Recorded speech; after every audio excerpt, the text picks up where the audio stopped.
maximize natin yung space. I-move natin yung isa papunta dito.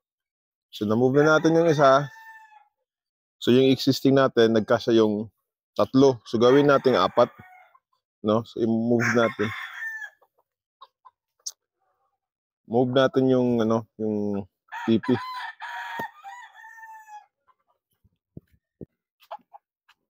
So yun na nga mga boys, no, hinila na natin yung isang bakanting rubber TP ay inilipat natin dito sa ating paglalagyan. So yun ang kagandahan ng rubber TP, kahit kayo mag-isa, kaya mo talagang ilipat kasi hindi siya ganun kabigat. Maganda din naman mga boys yung concrete, no, kaya lang medyo may kabigatan siya. So it takes 2 para i-carry yung ganung TP. Kaya medyo mas komportable ako dito sa ginagamit kong rubber TP. So kailangan lang natin is yung sipatin, yung alignment niya para at least maganda pagtingnan yung nakalinyada yung ating mga rubber TPs. At ayan na nga, gumamit tayo ng bakal para sa ating corbing. Siguraduhin lang natin mga boys na yung distansya sa bawat isa ay magkakalayo.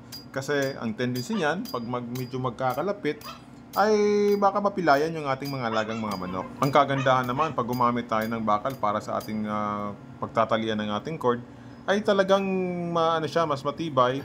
Yung haba niya ay talagang baon na baon sa lupa. Gagalaw din tayo dito mga boys. So gagalaw din tayo mga boys. So kunin na muna natin tong manok para makagalaw tayo ng maayos. Ganon din yung ginawa natin sa iba pang mga TP mga boys. So yung nakalagay doon sa poste, nilipat natin doon sa bakal na nakabaon sa lupa. So nakadirekta na yung ating cord galing sa lupa doon sa kanyang papunta sa kanyang hapunan. At ito naman talaga palagay ko ang pinaka-safest sa cording, no, yung tali nakadirekta sa lupa papunta sa kanyang hapunan. Siguraduhin natin maganda at secure yung pagkakatali para syempre safe yung ating mga alaga. So after nito, pwede na nating tanggalin yung poste na pinaglagyan dati para hindi na rin sagabal sa gagalawan ng ating mga alagang manok. At ngayon mga boys, pakita ko sa inyo kung paano kami gumawa ng butas para sa paglagyan ng kawayan para sa kanilang pahingahan. So para maging uniform, gagawin din natin na bubutasan din natin para dito na rin nangyari yan ganyan. So, ngayon, kailangan natin gumawa ng butas para sa bamboo pole na magiging resting stall nila. Markahan ang lugar kung saan gusto ilagay ang kawayan.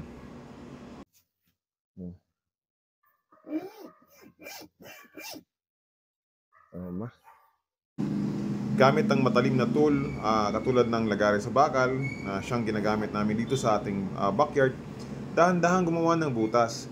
Siguraduhin hindi masyadong malaki ang butas para masigurong swak ang kawayan. Tiyakin ang tamang butas sa paglalagay ng kawayan.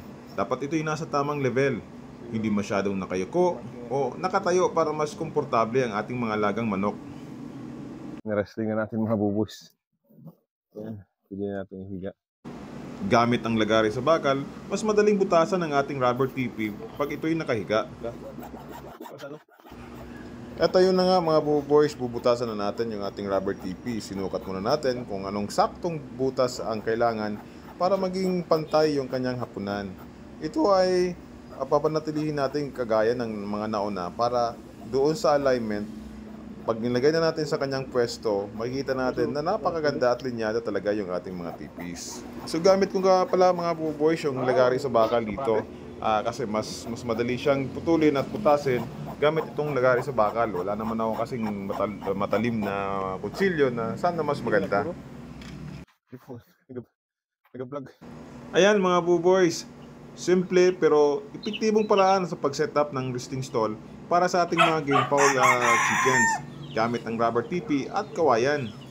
Siguradong magugustuhan ito ng ating mga alagang manok dahil komportable sila. Kung nakatulong ito, huwag kalimutang mag-like at subscribe para sa iba pang mga tips at best practice dito sa ating backyard farm. At matapos nating tapusin ang paglalagay ng ating rubber TP, dumiretso naman tayo sa simpleng pag-aayos ng ating backyard. Mahalaga ang regular na pag-aayos ng ating backyard, lalo na sa mga ating alagang manok.